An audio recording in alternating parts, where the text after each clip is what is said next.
Smart FI Eco. O yan. Unit Smart FI Eco. Diagnostic natin. Saksak natin. Tapos yung primary shield natin, yung pulley, yung millivolts 1646.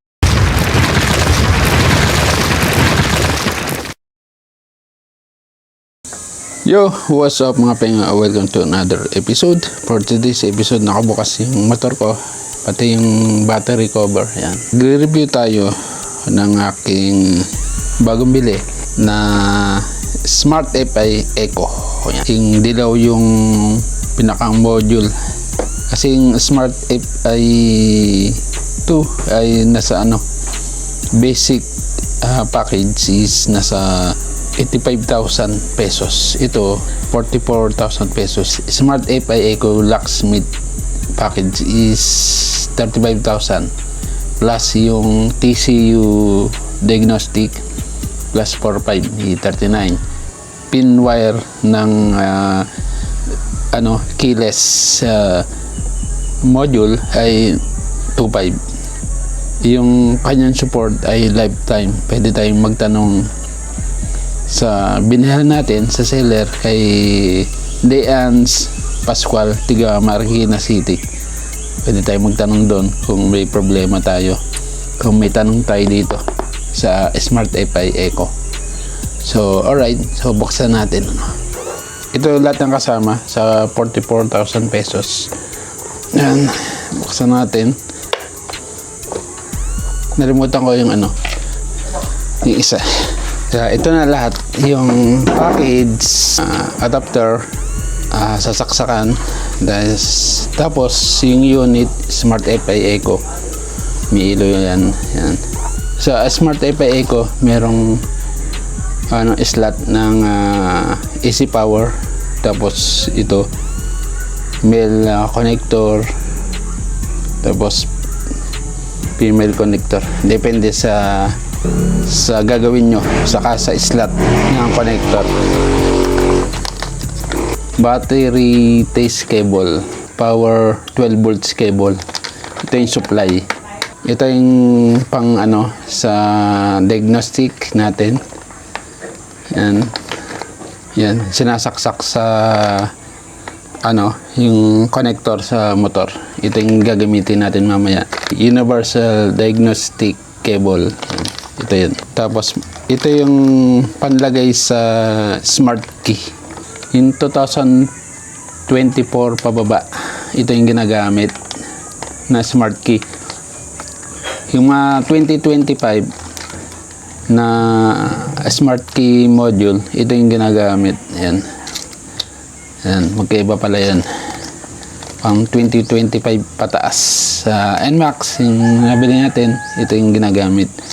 Pag naman yung NMAX B2, ito yung ginagamit na pang smart key. Yan. Sa smart key module, kailan yung magtusok or maghinang. Ito, may binili tayo na na lang, kinakabit na lang. Hindi ka na maghihinang. Itutusok mo na lang sa may smart key. Yan. Nilalagay yan. Yan. Ito. Marami yan, 1, 2, 3, 4, 5, 6 pins. Right, ito yung guide likod, tapos ito yung connector. Yan, para hindi ka na maghinang sa smart key module. Ito na yung gagamitin. Yun. Sana magawa natin yan. Alright mga guys, and subukan na natin to. Yan. Tignan natin kung hindi na kailangan ng power, kasi may power na yung motor. Ito yung gamit natin, yung universal diagnostic cable sa NMAX TechMax. Alisin mo yung yung cover na yan. Naalis ko na para mabilis lang. Kunin nyo ito, yung kulay pula. Yan. Sa smart key yan. Alisin nyo yung takip. Meron ditong lock. Ito, pakita ko sa inyo. Yan. I-press nyo lang dito. Yan, para umangat. Tapos alisin nyo yung takip. Yan. Yan ang pagtanggal, yan, yun ang makikita nyo. May iwan yung itim palabas, yan. So, tama, yung kulay red siya. Yun ang kasya, yan. Yan, saksak natin. Yan, and saksak natin sa device. Tingnan natin sa male, yung mas maliit. Ito yung connector, yan. Check nyo kung magpipit. Yan, hindi na natin kailangan ng power supply kasi dito na yung power natin sa motor. Yan, naka-on na yan. So gagawin natin ngayon, open natin yung apps. Wala akong tablet, pwede naman dito sa cellphone. All mo to. Yan, naka-activate na to. Tapos hanapin mo yung Smart FI Eco. Yung Smart FI, hindi tayo pwede dyan kasi pang Smart FI 2. Ito yung gagamitin natin, Smart FI Eco. Kailangan open pala yung Bluetooth. Allow natin. Yan, tumunog na. Na-connected na tayo. Tapos on natin ng ignition. Engine system natin. Smart key, yan. Pindutin natin para makita natin kung anong motor. Yamaha, siyempre. B74 yata sa pang B2. Mali tayo. Pang B2 kasi ito. Advanced functions. Yan. Smart key advance. Ito yung pang 2025. Sa Yamaha 2025 yan. Yan, smart key. Yan, basic function lang. Yung para sa atin. Alright. Ito naman sa transmission system. Dito natin ginagalaw yung TCU. Activation, ganyan. And diagnose, yan. TCU. Yan, TCU live data natin. Yan. Continue lang. Engine speed, patay, okay lang. TCU temperature, 34 degrees Celsius. Throttle position, sensor angle, 0 degree. Di kasi nakapihit. Pihitin natin. Yun. Pag tinathrottle natin, nagbabago yung position. Nagiging 23, 10, 40%, 50%, yan. Tapos yung primary sheave natin, yung pulley, yung millivolts 1646 MB. So it's good na good kasi ang required natin ay 1666. Tapos rear pulley rotation, yan. Di kasi maandar yan. DTC number, yan, 000. Okay, back. Tapos dito na natin ginagalaw yung activation test. Yan, dito sa pulley position sensor setup. Pag nasira yung TCU na misalign, yan. Pag ayaw umandar, nagka-error, dito natin kinakalibrate. Yan. Kailangan 1666 MB yung kanyang voltage. Pag wala sa timing yung pulley natin or yung TCU natin, 1200 MB yung nakalagay dito. Ibig sabihin, hindi naka seat position or hindi naka-timing. Yan. Dito natin kinakalibrate yan. So, nakita naman natin na sa live data, TCU live data, na yung primary sheave natin, position sensor 1 voltage is 1646. Good na good. From range to 15 to 1666 yung kanyang MB. That's, read natin kung may error. No fault code. Okay. Walang code. Walang error. Tapos back. Okay, home. Diba, naka ganyan kayo. at naka-transmission system. Diagnose. Yan. Pwede kayong mag-home dito, yun, para mabilis. Yan. Tapos check natin kung may error o yung history ng error.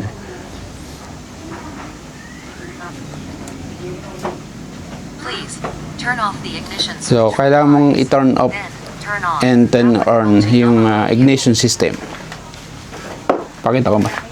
Turn off. Bilang kayo ng 5 seconds. 1, 2, 3, 4, 5. On ulit. Continue. Yan. Makita dito yung mga information. Odo, 13,000 na. Makita dito Odo, model, part number, PLS, year 2024. 2024 ginawa. Pero 2025 natin nabili. Region, Indonesia. Smart key, yes. Yan. Diagnose. Alright. So, ito i-read natin kung merong error. No fault code. Yan. Walang code. Engine live data. Yan. Continue. So, battery voltage 12 volts. Ignition advance 10 degree. Injector time. Yan. Engine temperature, sensor, oxygen sensor, 12 MB, then atmospheric. Okay. I-start natin. Yan, i-start ko lang. Kaka-start pa lang kanina 1.8 tapos bababa ng 1.6, 1.5 to 1.6 RPM. Ignition advance 5 degree, nagbabago pala, no? TPS sensor. Ayan. Okay, lahat yan. Alright, so ngayon napatunayan natin na walang error. So ngayon may gagawin tayong test. Tanggalin muna natin dito. Yan. Tinanggal ka muna kasi tingnan natin pag papatay tayo sa side stand kung anong mangyayari. On natin. Tingnan natin kung magkaka-error siya, no? On natin. Yan.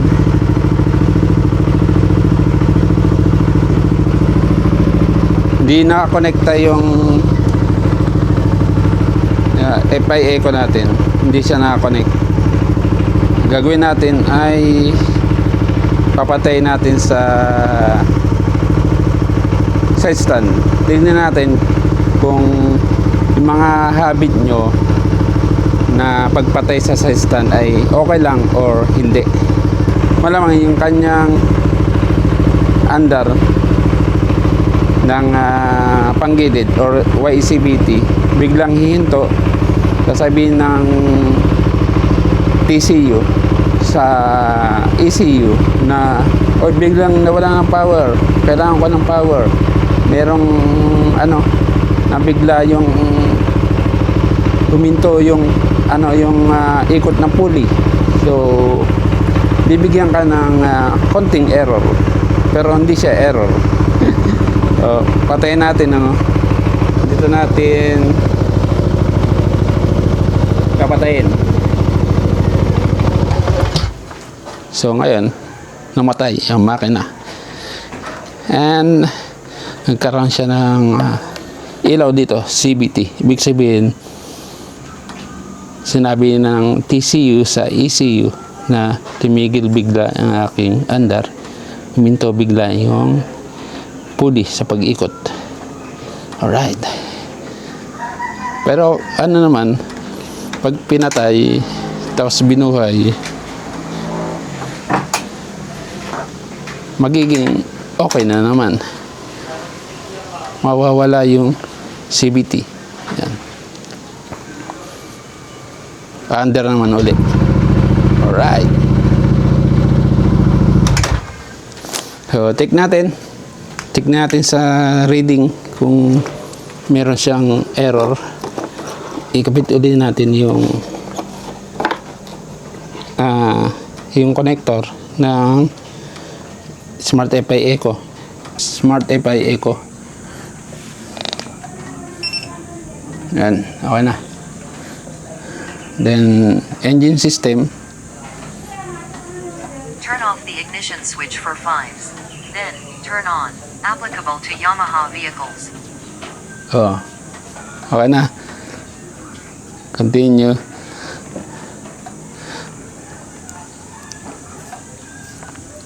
Yan, nakita na yung mga model number, tapos manufacturer. Yes. Diagnose. Tapos read natin yung DTS. DTCS.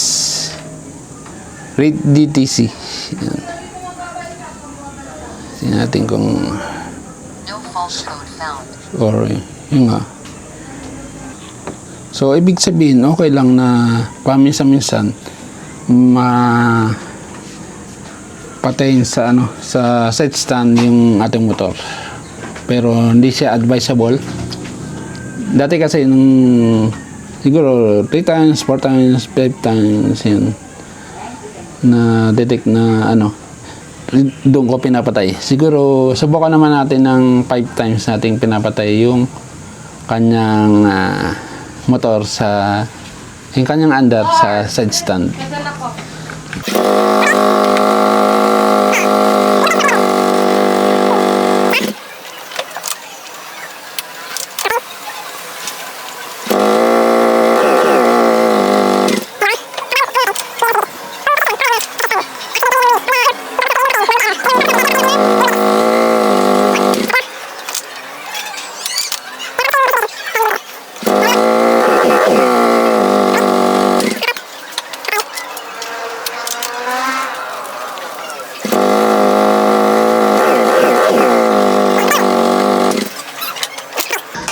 Kapit uli natin.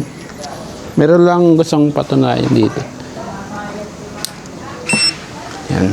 Lagyan natin sa engine system.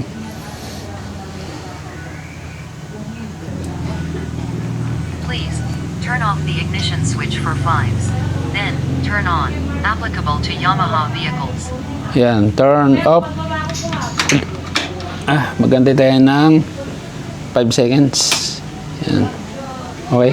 5 seconds na. Then, continue. Diagnose. Read DTC. Oh, no fault code found. Yun. Kahit na ilang beses natin ginawa yun, no fault code found. Okay lang na paminsan-minsan natin ginagawa yun, yung pagpapatay ng sa side stand.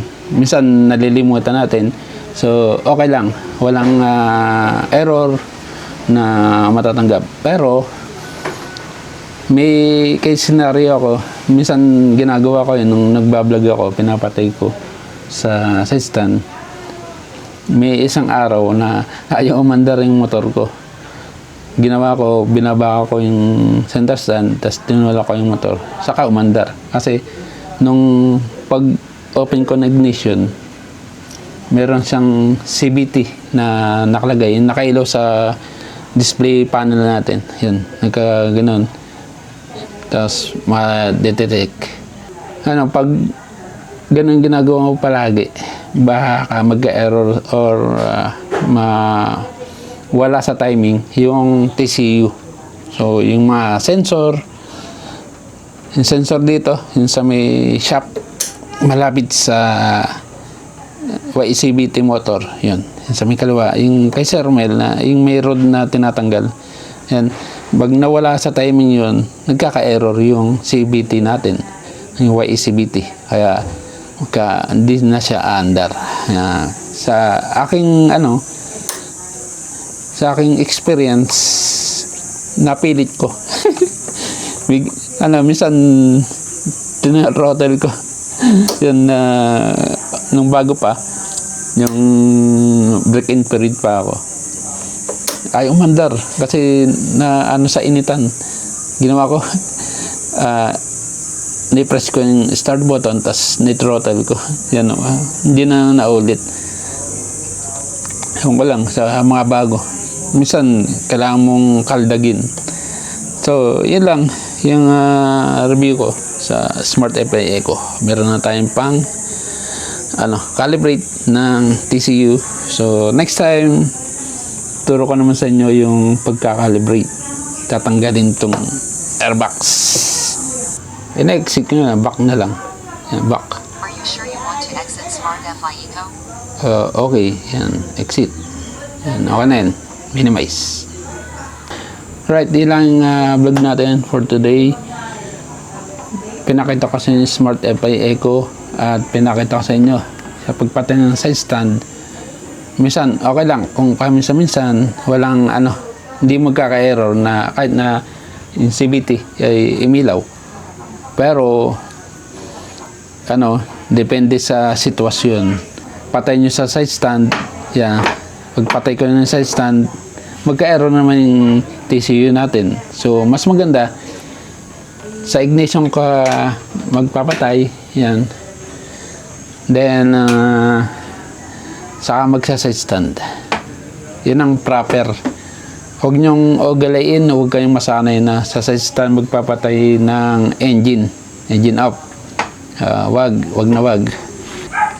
Comment down below kung gusto nyo mag-clean ako dito sa Morong Rizal. Ito ay hindi shop, ito ay bahay lang. Mag-clean, magkabit ng spring, and mag-calibration ng TCU. Pag nagka-problema yung motor nyo at kinalikot nyo yung mga sensor, inalis nyo yung socket, tapos pinandar nyo na hindi nakalagay yung socket, magkaka-problema yan. Then yung price, check nyo yung price, and comment down below yung price ng labor.